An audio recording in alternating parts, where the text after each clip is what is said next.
Hi, and welcome to another episode of the Biker PM. I'm your host, Anthony Pavelich.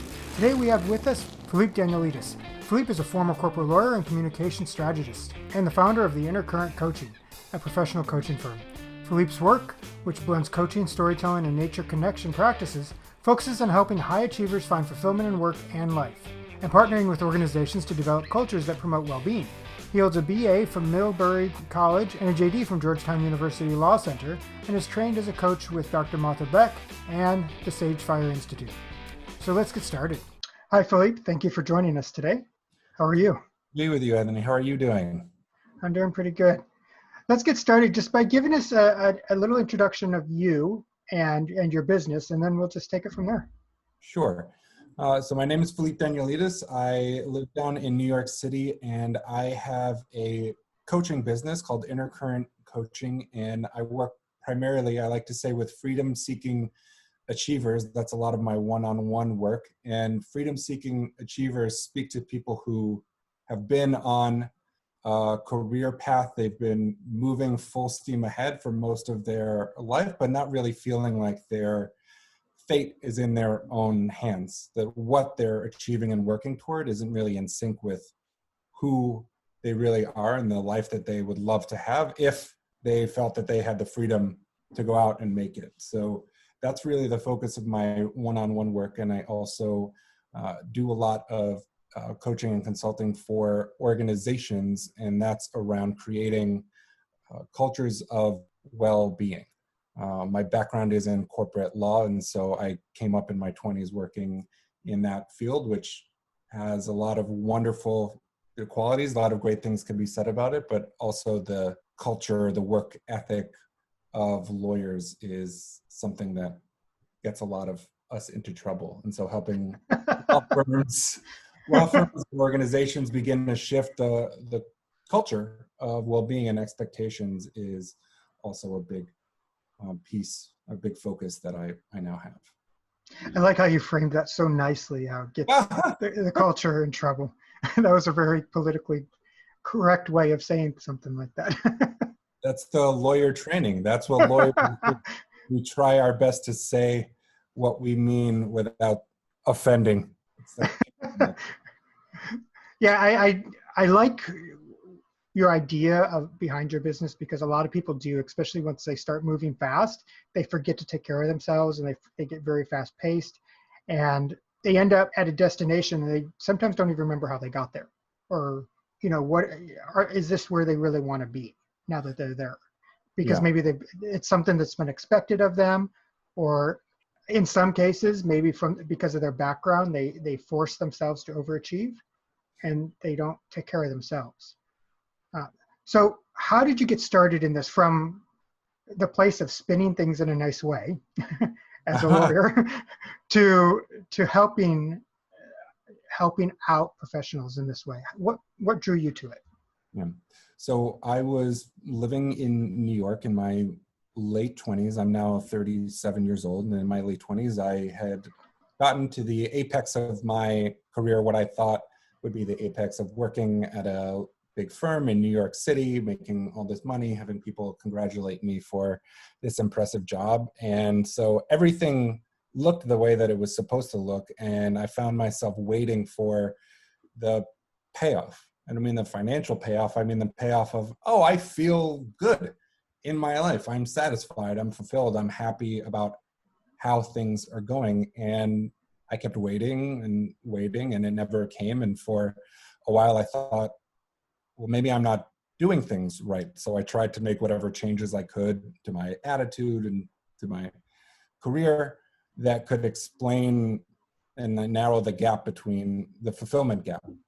And it just never came. And eventually what I realized for myself was that fulfillment would never come because I was living totally out of sync with what I actually wanted. And the reason why I had gotten so far, let's say, off course, is because I hadn't really reckoned with that question ever of who I really was and what I really cared about, what I wanted from my life. And that process of acknowledging that question, asking it, took a number of years. And I worked with a coach as I was going through my own process of figuring that out. And it was by working with her that not only I got more clarity about the direction of my life, but it also exposed me to the power of coaching, because I wasn't initially thinking about going into coaching. I just had the experience of it and was so impressed by her and how helpful she was to me that the idea just popped up. Oh, I would actually love to do that. And that's what set me on a course of getting trained as a coach and starting my business. So as a lawyer, did you work for a firm? Did you have your own firm? How did you? I worked for a number of large firms in New York City. So these are big international firms. I worked in New York. I worked in London for a little while. I wouldn't say they're all the same, because firms, I guess, have different names, but there is a certain archetypal big international law firm and they all tend to work in the same areas and have the same feel if you were to walk through their doors into their impressive lobbies with beautiful views of the city. So then how did you take that step from working for a firm to going out on your own? What was that defining moment that you left where you were and said, okay, I'm done? Yeah, it's funny, the question of defining moment. I've been thinking about this a lot the last few weeks because it's come up with my one-on-one clients. After I left law, I actually went through a series of job changes before I went off on my own. So I worked in what would be called strategic communications. It's what you would think of as public relations, but for a higher level strategy, working with CEOs, companies, things of that nature, maybe familiar with. And that was basically a series of strategic retreats where I thought, okay, if the law thing doesn't make me happy, maybe this will work. So they were these compromises to see maybe I can hold on to enough of my life by doing this job where it will be good enough. And that took 3 years to play out. And I remember being on the subway heading into my office midtown. This was 3 to 4 years ago. And I was on the subway wearing my suit, going into the office, and there were people on the subway, just like me, going about their days. And I started looking at people's faces, and I don't know how much of this I was just projecting, but the feeling I got was everyone is steeling themselves to get through the day. We're just trying to make it through our day, get to the weekend. I didn't see joy and excitement. I just saw, how can I just get through this? And it's in that moment that this thought occurred to me. I don't know what the purpose of life is, but I don't think it's to just get through it. It's a powerful image, though, stealing from yourself to get through the day. Yeah. It's just like, what can I do, right? Monday to Friday, you're just trying to get through it because that's just how life is. That's one of these imprisoning beliefs that the achievers who I work with are constantly contending with. Man, I wish I could enjoy my life and feel, I'd say happy is a loaded word, but just feel alive, to live with purpose, to wake up every morning and whatever it is that you're doing, to go all in. And certainly being an entrepreneur, there's a lot of challenges. Right? It's not been, that's right, for new entrepreneurs, it's not a cakewalk. That saying that I've heard so many times of, if you love what you do, it'll never feel like work. I'm like, I haven't experienced that. There've been wonderful highs and I love the work that I do, but it can also be really challenging. But beneath that, even in the moments or the days or weeks where I felt really challenged, there has still been this like care for what I do and the energy that comes behind it. And that's not something I felt when I was just trying to do what I thought I needed to do.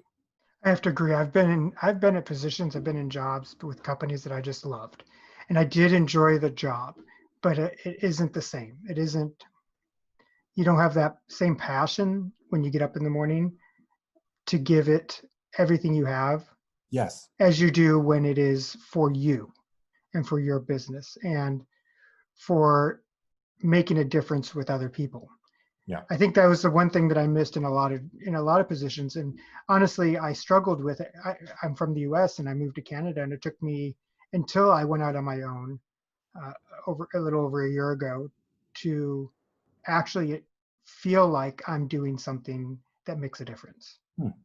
Interesting. Um, I think the last time I felt that way was I worked at the Department of Energy doing project management, and there were a few projects I was on that I felt like this is going to make a difference for the U.S. for everyday individuals.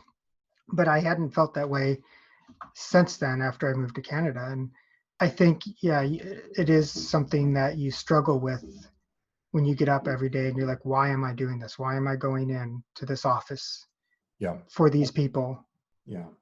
Something that I tell people who I work with, because they will ask me about my backstory, just as we get to know one another and decide whether or not we even want to work together, or they'll read it on my website. And so they'll read or learn about my story, which was moving from corporate and then leaving and starting my own business and having that be where I found real fulfillment and purpose and the kind of life that made me come alive. And I've checked this and now I preempt it, which is the assumption that what I'm telling them is the way to feel that way is to follow my path or to leave corporate, so that only if you're working for yourself do you get to feel that way. And I I don't think that's true. I've loved being an entrepreneur. I'm really happy with the choices Mhm. that I've made because they fit me. And so what I tell people is the situations don't matter whether you're working in corporate or working for yourself or how you're living, because it's not all about career. The question is of fit. If you're working in corporate, if you're a corporate lawyer and you love being a corporate lawyer, you are really interested in the work and care about what you're doing, care about your clients, wake up with a sense of purpose, then that's exactly where you should be. But it's the difference between being, let's say, a corporate lawyer because you want to, because you make the choice to do that, or because you think you have to, either because people are expecting you to do that, or, and this is a really popular one, well, I don't know what else I would do.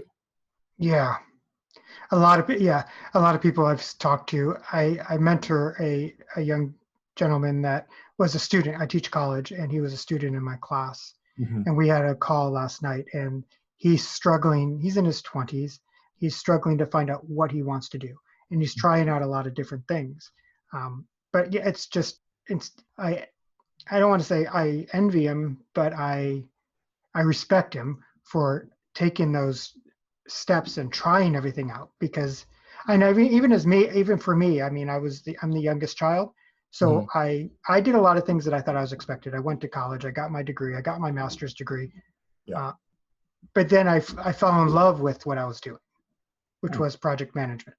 So, and I found out that yes, even though I thought I was expected to advance because maybe nobody else in my family had, but I feel where I'm supposed to. I feel I'm at where I should be, Mm. and I respect him for actually doing what he's doing at a young age, because maybe he can. I'm in my mid to late 40s.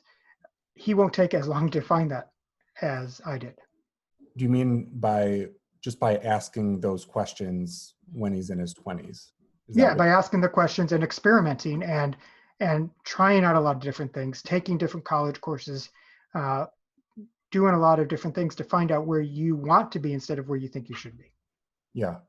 Uh, I I read this over the last few months. I can't remember where. I think it might be in this book called Psycho Cybernetics, but it's the metaphor of let's say you need a pen and you walk into a room and you see the pen on the desk across the room. Well, if you see it there, what you're going to do is you're going to walk directly toward it, right, with purpose, like confidently, and you're going to go and you're going to grab it decisively because it's right there.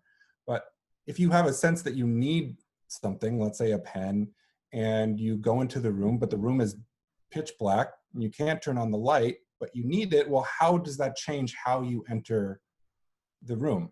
And this is a common sense thing. If you walk into a room that's dark and you know there's something in there that you're searching for, but you're not sure exactly where, you're not going to just stride in and walk forward, because you'll hit your knee on a table or you'll hit a wall. We just naturally slow down. We put our hands out. We start feeling around for things and taking one step at a time. And we might pick something up and maybe it's what we're looking for. And if not, we'll put it back down. And that's the same approach, or the difference in approach, that I offer people when it comes to finding, let's say, purpose, or the direction of your life. If you know what you want and have figured that out and have clear line of sight, then walk with purpose, right? Take big steps, get going. But if you don't, then it's totally normal and appropriate to put your hands out and put your feelers out and take small, cautious steps until you find what it is that you're looking for, and then you go. And I think one of the biggest mistakes that people make, and that I certainly make, is thinking that in our culture, we've always got to be moving ahead and moving quickly. So you have a lot of people that are walking full speed into a dark room.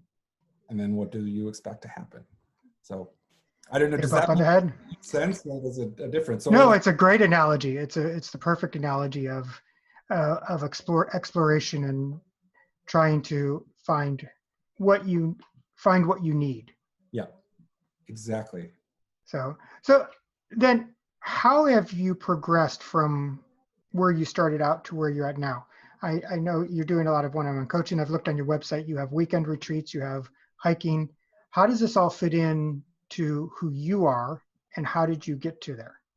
Who I am as a person? As a person, yeah. There is a saying that has stuck with me that I heard probably 5 or 6 years ago, and it is, you don't have to tell a happy person to do the right thing. And what I hear in that, not to get stuck on the idea of happiness as an emotional state all the time, but basically it's people who are fulfilled, satisfied, who are okay with, at peace with who they are naturally, organically going to be kinder, more conscientious, more giving, more focused on how they can serve rather what they can get. And that's something that I just found was true in the arc of my own career and my own life. The more comfortable I was with myself, the more at peace I was with what I was doing in my life, the more I naturally wanted to help other people, the more aware I became of the choices that I was making and how it was affecting others, how it was affecting the planet. And in thinking about what kind of a difference I wanted to make, how to help, and looking at, let's say, this is going out big, but hopefully it's okay. Hopefully this tracks. I thought about the environment and what we're doing to this planet. And it's this big, let's say, problem. And it was overwhelming to think about how I could make a difference. And so finding my way into coaching and working with people one-on-one to help them live lives that were aligned with who they are was, in a sense, my way of contributing and trying to help us live in greater harmony with the planet.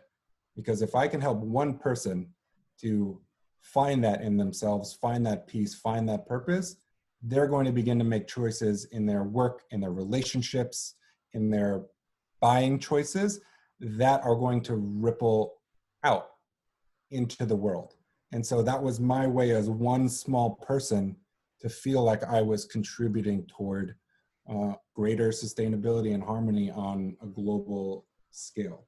Every time I say that out loud, I get a little self-conscious because it's so big, but really that at my core is what drives me to do the work that I'm doing. And a lot of my work, which you see on my website, does have a nature focus because nature connection is really important to me. And what I've found is that bringing people into closer connection with nature if they aren't already. And I work with a lot of city folks who don't get to spend a lot of time in nature. I didn't grow up that way. I grew up In the concrete jungle. yeah, but with parents who are also Yeah. not nature people. Yeah. And so I didn't grow up around that. And I found my way, let's say, back to nature as an adult, and being in close relationship with the natural world, even if it's just for an afternoon to go on a hike, for me is one of the simplest, but also the most powerful ways to help people remember that they are a part of something. That's beautiful, actually, because, and I'm lucky. I do live in the suburbs. I have a huge backyard. So it is an amazing feeling to be able to get out in the yard. We have a garden. I plant corn. I love it. I have two apple trees. Had a pear tree that we couldn't save, had a disease. But I think it just getting out and experiencing the outdoors. And I think in your case, when you're doing it with clients, it gets them away from the everyday confinements of the four walls and the physical tables and chairs and things. And I think it's more relaxing. Yeah. I think it's a good way to open up the mind. Yeah.